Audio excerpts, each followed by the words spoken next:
Hey guys, welcome back to the North Texas Comic Book Show, and we have a creator here. A special guest, even. Special guest, Mr. Brian Williams. Barry Williams. Barry Williams. Is it Barry Williams? Barry Williams. Because you know what? Stop saying Brian Williams when I'm trying to say stuff. The irony is, I have a brother named Brian Williams, and all my life I grew up thinking my name was Bryberry because my grandmother Barry.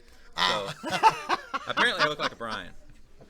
But you brought over your book, My Name Is Proxy, and I read it real quick. I'm a nice comic reader. I like comics. This thing starts dark. Yes, it does. I was immediately like, this book. I don't want to spoil too much, but the book has a good grab going right in. I'm like, oh, so very nice, and I love the artwork, by the way. Thank you. So, in your own words, tell us about My Name Is Proxy. Well, My Name Is Proxy, it started off as an adaptation of an old Grimm's Brother fairy tale. My partner and I, she's very much into fairy tales, and so we looked at this fairy tale called The Rose, which is an obscure one. It's not one that's very well known, and the concept of that story is you have a girl who's going out into the woods to get firewood, and she meets this boy who gives her wood and helps her carry it back to the house, and she says, well, I see you again, and he hands her a rose and tells her, when this rose blooms, you'll see me again. She takes the rose home, puts it in a glass of water. The next day, her mother goes in to wake her up. The little girl is dead, but the rose has bloomed. So it's kind of that eerie story. I get chills every time I tell that story. And so we wanted to tell sort of a dark fairy tale like that. The notion being a children's book for adults written for people that maybe are into comics or maybe who are not into comics, kind of as a gateway into the realm of graphic novels. I could see that. Okay, so the main character. Yes. I'm trying to understand what is their purpose in the book. They're going and reliving old memories, and how she doesn't want to change from what she is. She just want to update to the new firmware. So what happens when they do, though? When okay, first of all, explain what type of android we're looking at here. The main character of the book. Our title character, her name is her title character is Search and Recovery Unit 11, or SR11 for short. And her task is to go and find our memories, to archive our existence. And so basically going through a world that is without people and putting together records of who we once were, kind of like a robot archaeologist. And so you have, on one hand, a robot that's supposed to be objective, driven by mathematical algorithms, behaving according to a schedule. And as she begins to absorb our memories and build these profiles, it literally changes the way she interprets her own programming. And, I've done some studying into a concept known as cognitive schema. Cognitive, the way we think, schema from Latin for plan. And so the plan of how we think. And so literally, all of this stuff that she's absorbing, going and getting old cell phones, scanning genetic remains, all of this begins to alter. Yeah. And we wanted her scanners. We were thinking, where was that going to be? And we thought, it's got to be in her hands. It's got to be what she handles and touches. It's a good, because she's touching and it's experiencing. Yeah. I get that. Exactly. And she is definitely unique to the rest of the characters in the book. Like, you really, she's worried through, when you first meet, she's got genuine tension and worry about losing who she is. Exactly. And we thought it kind of made a nice commentary on the human condition, because so many folks, I'm a college teacher, so I see a lot of kids, they're figuring out who they are, and they're going to step out into a world that's immediately going to say, I know you, this is who you are, but you have to conform to this expectation. You've got to compromise to a degree who you are in order to fit in to a society that is dictated by capitalism, that is dictated by schedules, that is dictated by the status quo. And a lot of people have a hard time figuring out how they're going to reconcile themselves with that sort of society that we're a part of. So, okay, in her memory retrieval, and I'm not trying to give away the book. This is more like I'll ask you off camera and everything. But she has a malfunction of sorts. Mm-hmm. What are we seeing that she's experiencing towards the end of the book? Towards the end of the book, without spoilers. Not back it up, not all the way to the end. But. Yeah, it's kind of an Alice in Wonderland moment. It's kind of a falling into the looking glass, and the idea of the looking glass self. So she's entered into a place where she is projected as she perceives herself. Yeah, and so there's this idea of the Johari window, and that's a communication concept that basically describes a person as having four aspects of who they are. There's the self that's known to others. There's that you don't know. It's like, if somebody sees, oh, you've got a string hanging on the back of your shirt. Well, you don't know what they do.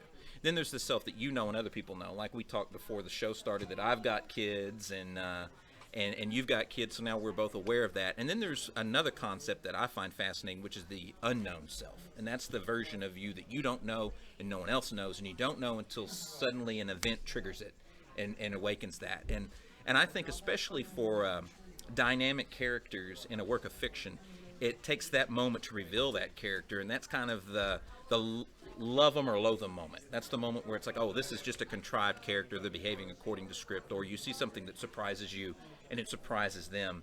And as a writer, it's a very satisfying moment when you're at that point where you're writing the story and it's like, I have no idea where this is going to go. And then you really have to just think, okay, what would be the natural reaction of the character? How have I written her? What would she do? How would she respond? And we try to get her to that moment. And of course, as you probably read, she's trying to relate to this world the same way she's related to every other event or opportunity that she's had to explore. I do. I think the artwork goes very well with the story as well. I like the facial expressions on her for one, and the eyes, though they are expressive, they still have that robotic kind of the tilting into, like a camera show. Yes. I love how the artwork and relates with the characters. Speaking of what, how many designs did this character go through before this was finally decided on? Because it looks very utilitarian, but simplistic, almost what you would see like in something that was mass produced or whatever. She went through several designs. Me and Heather, my partner on the book, who's also an artist, she is as responsible for the look of the book as I am. And the initial design, she looked almost like her arms were made out of a corrugated material, very blocky. And we decided to, this book is 5 years in the making. Oh, okay. And so that when we went back to finally start into the process of making this book happen, we revisited that old design for the character and said, you know what, we need to, let's give her a facelift. So my version became a lot more technical. Heather's version, she started to experiment with some very alien looks. At one moment, her face was nothing more than a display. And we thought, no, that looked too much like Eve and Wall-E. And, whenever you're doing a book involving robots, you're automatically opening up the door for comparison with other works involving robots. I think the ability to be expressive helps. Yes. And so it's like we wanted to retain that expressive ability, but we thought robots don't need to express themselves, so we needed to have another function for that. So it became like a sun visor almost, to control the amount how light could enter into her eyes, and then, of course, the whole shutter with the regulation of light. But then, of course, as she's absorbing human memories, she's becoming interested in expressing herself, and so she starts to use these devices to express herself in ways that they were not originally intended. And one thing I gather is the character is doing very human things. Yes. But, there's sometimes books will play up, oh, there's conflict there. There's no conflict with her. No. She is just fine with who she is. She is carefree. And I like that. We don't need the she likes herself, it seems, but she does not want to change. She kind of has that system voice, like that. Right. That, almost like a conscience. But she adapts with everything. It's just like I have no problem with who I am, and yes, she does have like that system voice that constantly talks throughout the book. I love the part where she's falling and it's kind of taking some preemptive measures. By the way, it's like, yes, it's almost like how your body will react to something. So it's kind of like her circulatory system, if you would. Exactly. In essence, it's kind of like the whole thought and concept of unbridled youth. You basically, you have that whole, okay, you're young, you've got these amazing things, you're living life for the first time, and then all of a sudden in life, like, oh no, I've got to start being an adult, and that's kind of what I'm seeing in this, Exactly. And a lot of that too with and it's seen a lot of that kind of trans-humanism as well. The concept of technology merging with the everyday. We talk about the Internet of Things now and things like that. And it's just, I was reading this, and I was just starting to think that all the tech that we have, be it mobile devices or tablets or computers, have bits of information about us in it, and it just, I don't know, it got me thinking. It's like, are we, in essence, are we being have we always been, more human, or in essence, are we becoming more human with more I'll borrow the line from Blade Runner, more human than human, in a sense. That just got me, jazzed and thinking about that. It was just the craziest thing, And one of the things we wanted to avoid is Pinocchio syndrome. We wanted to avoid her coming across as this robot like Data in Star Trek. No. Yeah, I mean, that's been done, and it's been done far better than we could probably do it anyway. So we wanted this robot that fully embraces her role as a robot. And I think you see that later on in the story when she's got a chance to kind of escape, being a robot to a degree, but yet still she's interpreting this change to her reality through her robotic sensibility. And regardless of the authority figure that tries to interject or oversee, she's very adamant about, I'm going to be me. I'm going to be me, and I'm okay with who I am. And that's what I really like about the character. Okay, now, this is an issue 1, which, like many comic books, it did its issue 1 very well because I want to know what happens next. So, how do I do this without ruining things?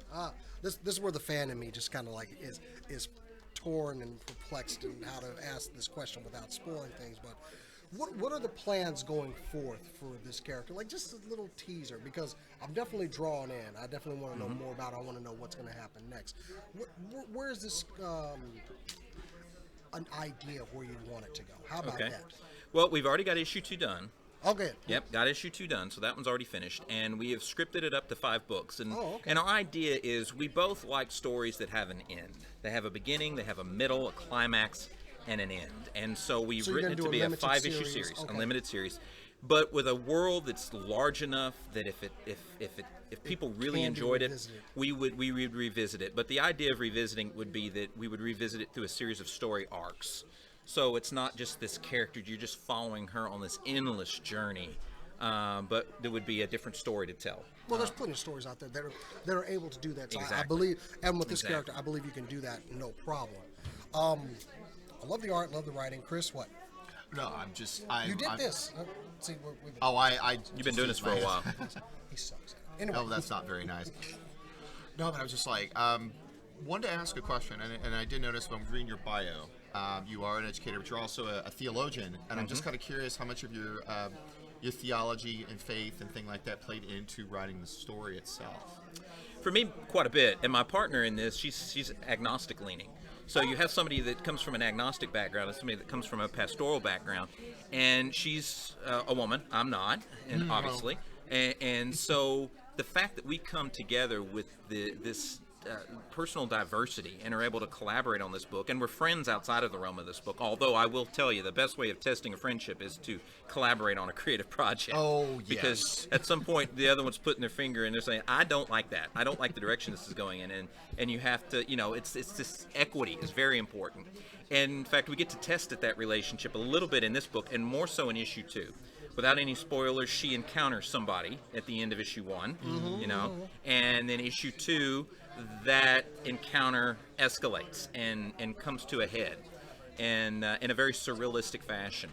But for me, very much is this idea of a world within worlds, looking at things as beyond the material. And especially as a theologian, if I look at something like in Genesis where God made the world, and how did he make it? It was through commands. Well, how do computers work? Through commands. Man made in God's image. We make the computer, it works through commands, and it's kind of probably the height of our achievements, really, is being able to create a computer and manifest these digital worlds that we can escape in, be it Skyrim or Fallout or some sort of game like that. So we wanted to kind of explore that world within a world and look at the idea of reality as maybe being a simulation, kind of like with what the Matrix explored. And of course, we like the idea of doing it in the transhuman style, where you didn't have the complexity of people. Right. So we thought, let's do a story where people are removed and we have a different sort of society, but yet it's structured in a way that represents the best and worst of our society. Exactly. Wow. So, okay. The book is good. I liked it. It's fantastic. But other people need to like this book and need to read it. So where does one go to get it? There's a couple of avenues. We are not going through Diamond or anything like that. We are distributing it only on our own, basically. That's good. There's a store here in Dallas, the Red Pegasus. They're carrying issue 1 and 2. We know those guys. Yeah, great folks, great folks. They're the ones that suggested I come here. So I figured, hey, I'll come here and do some exploring. Great folks, great store. Had a great time meeting with them. So they're carrying the book. You can also get the book through our website, which is hbcollaborations.com. And of course, that'll be down in the description. Just click on that and go over. So hbcollaborations.com. We also have a presence on social media, Facebook. So you can just go, My Name Is Proxy, search that on Facebook, and it'll come up. We're going to provide all those links. Thanks. And we Everything's provide, down in the description. We provide updates on there. We also update folks on some of the other creative projects that we're doing. So we're doing My Name Is Proxy. We're also testing the waters with some other projects as well. Really? Well, I'm certainly, as a new person brought into it, interested in your work. And, of course, this book, because, you know, I do like an ending to my stories, and you've already given me a beginning, so I'll be keeping up with this time. Absolutely. I'm glad I'm glad I'm local in Dallas. I'm sorry for you guys that aren't, because Dallas is awesome. I can go over to Red Pegasus and pick up this book. Absolutely. And where else are we? We're of course we're from the area around Nashville, about an hour north of Nashville, Tennessee. I love the little bit you wrote in the back of the book. No, I didn't steal this one. It was given to me. Yep. Good. Awesome. Yeah, you know, we try to have fun with it, and so yes, I love that. Try to have fun with it, and also in the back of each book, we also include a blurb about our process, because I'm a teacher. My partner Heather, she is a fine artist. I mean, she's in the realm of illustration and photography, and you know, we're just very consumed with the idea of how you make things. And embracing that process, especially in a society that's grown increasingly infatuated with immediate gratification. There's something to be said about going through with that process. The idea that J.K. Rowling cut entire chapters out of Harry Potter that just never saw the light of day is depressing, but then it's also encouraging, because especially when you hear that. Oh my goodness! Like we mentioned with the robot, you know, there was one version of her that had almost these alien, backward-facing, you know, insectoid-like legs, and we thought, no, she's got to be anthropomorphized enough that people can relate to her. But then there's also, when you get into robotics, this idea of the uncanny valley, where something looks so human-like that people get freaked out by it. You know, like that's why people have an aversion to wax museums or marionette dolls and that sort of thing. Those scare me. She needed to look human. Everything scares you. She needed to look human enough to interact with the human world and be expressive, but yet robotic enough to not. You've definitely gotten that scale. It wasn't easy. Right. It wasn't easy. So we include a bit of the process in each issue. Issue number 2 has got one as well, where we go through one of the particular pages and how it expanded from concept to realization. Everybody loves behind the scenes. Yeah, you got to have that. Absolutely. I mean, that's the perk of getting the Blu-ray, right? That's right. I like that. There's a Blu-ray copy. You know. By the way, again, the book is My Name Is Proxy. Pick it up. Go to facebook.com/My Name Is Proxy, or also go to your website is thinkfartfetch.com and check it out there as well. And we're going to be providing clicks, so we're going to make it real easy for you. So anyway, hey man, thanks for dropping by. My I'm pleasure. glad you brought this over. I'm liking the book. Well, I'll make sure to get you a copy of issue 2 as well, because I don't know, you've probably seen a lot of indies that are one and done. They'll put out a book and then they're done. But there's sadly yes. Yeah.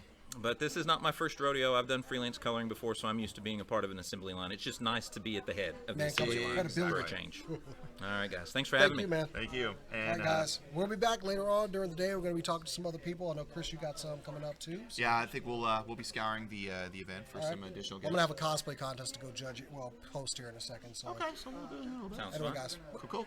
So, here we go, guys. And remember, thank you and KON. We'll see you soon. Adios. Hey guys, thank you so much for watching. Subscribe to our channel right here. It's in this box right there. And then also, check out Nerd Interference. We have a lot of fun talking about sports. You see it right there, Sports Guy. And then right over here, joysticking. Gotta love it. All the best, biggest video games right here on this box. Thanks again for watching. Check them out.